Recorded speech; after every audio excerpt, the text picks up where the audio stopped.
আসসালামু আলাইকুম ওরহমাতুল্লাহ। সম্মানিত দর্শক, আলহামদুলিল্লাহ আমরা আল্লাহর সন্তুষ্টির জন্য কুরবানি সম্পূর্ণ করেছি।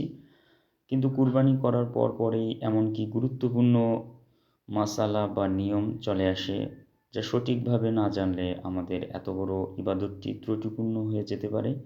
তার মধ্যে অন্যতম হলো কুরবানির চামড়া টাকা কাকে দিতে হবে এবং যে কসাই বা ভাইয়া আমাদের মাংস কাটতে সাহায্য করলেন, তাদের পারিশ্রমিক কীভাবে শোধ করতে হবে। আজ আমরা কুরআন ও সহিহ হাদিসের আলোকে এই বিষয়ে পরিষ্কার ধারণা নেব ইনশাল্লাহ। প্রিয় দিনী ভাইয়েরা, কুরবানির পশুর চামড়া নিয়ে আমাদের সমাজে দুটি সুন্দর পথ রয়েছে। প্রথমত, আপনি চাইলে এই চামড়াটি নিজে ব্যবহার করতে পারেন, যেমন এটি দিয়ে জায়নামাজ, চামড়ার ব্যাগ বা ঘরের ব্যবহারের কোনো জিনিস তৈরি করতে পারেন, এতে কোনো বাধা নেই।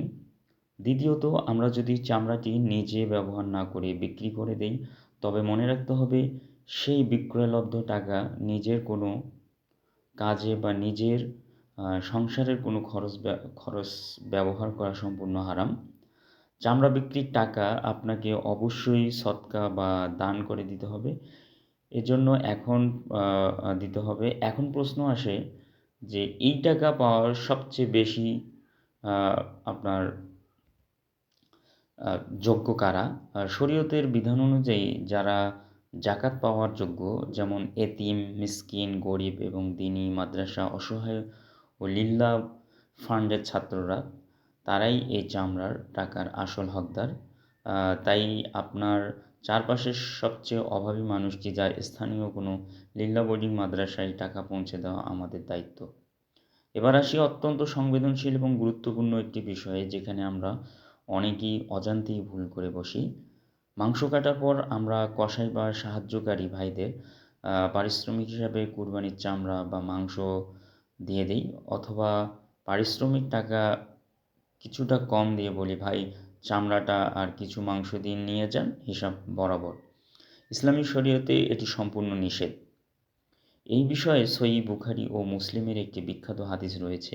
হযরত আলী রাদিয়াল্লাহু তাআলা আনহু বর্ণনা করেন যে রাসূলুল্লাহ সাল্লাল্লাহু আলাইহি সাল্লাম আমাকে তার কুরবানির পশুর সার্বিক তত্ত্বাবধান করার নির্দেশ দিয়েছিলেন এবং এর মাংস, চামড়া ও পরিচ্ছদ সৎকা করতে বলেছিলেন, আর বিশেষভাবে নির্দেশ দিয়েছিলেন যে এর কোনো অংশ যেন কসাইকে কাজের পারিশ্রমিক হিসাবে না দেওয়া হয়।